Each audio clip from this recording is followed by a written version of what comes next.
বন্ধুরা, এখানে একটি জিনিস ভালো করে লক্ষ্য করুন। এটা হচ্ছে অরিজিনাল ফটো আর এটি হচ্ছে এডিট করার পরের ফটো। তো গাইজ, এরকমের যে তোমরাও খুব সহজে করতে চাও তাহলে আজকের ভিডিওটি যখন ক্লিক করেছেন তো কেউ স্কিপ করে বেরিয়ে চলে যাবেন না, তাহলে কিছুই বুঝতে পারবে না। তো গাইজ, আজকের ভিডিওটি প্রথম থেকে শেষ পর্যন্ত অবশ্যই দেখবেন আর অবশ্যই একটি লাইক করে দেবেন। তো গাইজ, চলো আজকের ভিডিওটি বেশি দেরি না করে শুরু করা যাক।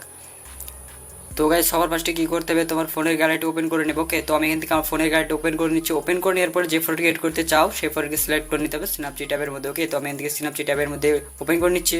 তো ওপেন করে নেওয়ার পরে একটা ইন্টারফেস শো করবে। তো টুলসে ক্লিক করে দেওয়ার পরে অনেকগুলো টুলস শো করবে। তো পুরোটাই অপশানটা ক্লিক করে কম্বো অনে সিলেক্ট করতে হবে। অনেকগুলো কম্বো দেখতে পেয়ে যাবে, তো কম্বো অনে সিলেক্ট করতে হবে। ওকে, তো কম্বো অনে সিলেক্ট করে নেওয়ার পরে অ্যাডজাস্ট করার জন্য উপর থেকে নিচে টানতে হবে। ঠিক আছে, তো দেখতে পাচ্ছ ফেস স্মুথিং, স্কিন স্মুথিং, তো এরকম অ্যাডজাস্ট করে নেবে। তো অ্যাডজাস্ট করে নেওয়ার পর গাছ দেখতেই পাচ্ছ উনিতে পার্থক্য চলে আসছে। তো এরপর গাছ টুন ইমেজে ক্লিক করবো। তো আমি এদিকে টুন ইমেজে ক্লিক করে দিলাম। তো টুন ইমেজে ক্লিক করে দেওয়ার পর সবার ফার্স্টে পেজে ব্রাইটনেস। ওকে, তো আমি এদিকে ব্রাইটনেসে ক্লিক করে দিলাম। ব্রাইটনেসটা একটু বাড়িয়ে দেবো, কন্ট্রাস্টটাকে একটু বাড়িয়ে দিতে হবে, স্যাচুরেশনটাকে একটু মাইনাস করে দেবো এখান থেকে। তো এখান থেকে আমি স্যাচুরেশনটাকে একটু মাইনাস করে দিলাম। তো এরপর গ্যাস অ্যাম্বিয়েন্স আছে, অ্যাম্বিয়েন্সটাকে একটু অ্যাডজাস্ট করে নেবে। তো হাইলাইটটাকে একটু মাইনাস করে নেবো। তো এরপর গ্যাস স্যারো আছে, স্যারোটাকে একটু তোমার ফটো হিসেবে তোমার অ্যাডজাস্ট করে নেবে।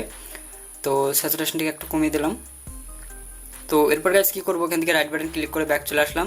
তো এটাকে অ্যাডজাস্ট করার জন্য কী করতে হবে, উপরে আন্ডার অপশন দেখতে পাচ্ছ, আমি দেখাচ্ছি এই যে আন্ডার অপশনে ক্লিক করে দেওয়ার পরে ভিএডসে ক্লিক করবো। ওকে, তো আমি এদিকে ভিএডসে ক্লিক করে দিলাম। তো গাইজ ভিএডসে ক্লিক করে দেওয়ার পরে টুন ইমেজে ক্লিক করে মাঝের অপশন দেখতে পাচ্ছ ব্রাশ, তো আমি এদিকে ব্রাশে ক্লিক করে দিলাম। তো গাইজ ব্রাশে ক্লিক করে দেওয়ার পর ফটোটিকে এভাবে জুম করে এভাবে করে নিতে হবে। তো গাইজ এটুকু হয়ে যাওয়ার পরে এখান থেকে রাইট বাটন নিচে দেখতে পাচ্ছ ওপরে ব্যাক চিহ্ন, ক্লিক করে চলে আসবে। তো এরপর গাইজ কী করবে, নিচে আবার টুলসে ক্লিক করবো। তো আমি দিকে গাইজ টুলসে ক্লিক করে দিলাম। তো গাইজ টুলসে ক্লিক করে দেওয়ার পরে অনেকগুলো টুলস এখানে শো করবে। তো গাইজ কী করবো, ডিটেলসে ক্লিক করবো। তো আমি দিকে ডিটেলসে ক্লিক করলাম। গাইজ ডিটেলসে ক্লিক করে দেওয়ার পরে টেক্সচার পেয়ে যাবো। ওকে, তো টেক্সচারটাকে একটু বাড়িয়ে দেবো, তো স্পেলিংটাকে একটু বাড়িয়ে দেবো। তো এরপর গাইজ এখান থেকে রাইট বাটন ক্লিক করে ব্যাক চলে আসলাম।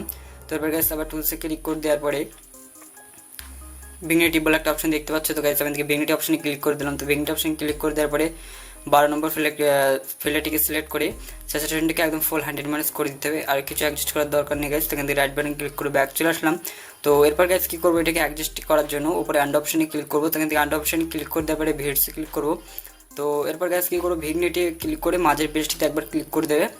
তো এটাকে অ্যাপ্লাই করার জন্য নিচেই দেখতে পাচ্ছ এখানে ক্লিক করে দিয়ে এভাবে অ্যাডজাস্ট করে নেবে।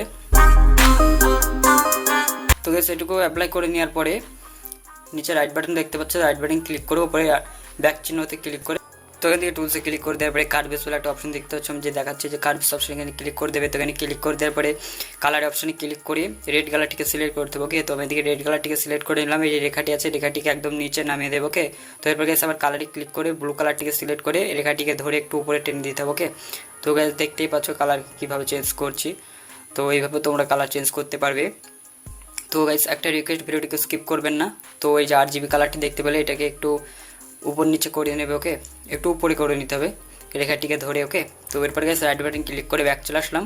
তো অ্যাপ্লাই করার জন্য উপরে আন্ডার অপশনে ভিএডসি ক্লিক করবো। তো এরপর গাইস কার্ভেস অপশনে ক্লিক করে মাঝের ব্রাশ অপশনে ক্লিক করে দিলাম। ওকে, তো এরপর গাইস নিচে ইনভার্টার অপশনে ক্লিক করে অ্যাপ্লাই করে নেবো। তো গাইস এটুকু হয়ে যাওয়ার পরে রাইট বাটন ক্লিক করে আমি ব্যাক চলে আসলাম। তো গাইস ব্যাক চলে আসার পরে গাইস আমাদের এডিটটি অলরেডি কমপ্লিট হয়ে গেছে। তো দেখতে পাচ্ছ বিফোর অ্যান্ড আফটার। তো গাইস ফটোটি সেভ করার জন্য কী করতে হবে, উপর শেয়ার অপশন দেখতে পাচ্ছ, শেয়ার অপশনে ক্লিক করলে তোমার ফটোটি গ্যালারিতে খুব ইজিলি সেভ হয়ে যেত। গাইস ভিডিও ভালো লাগলে অবশ্যই একটি লাইক করে দেবেন।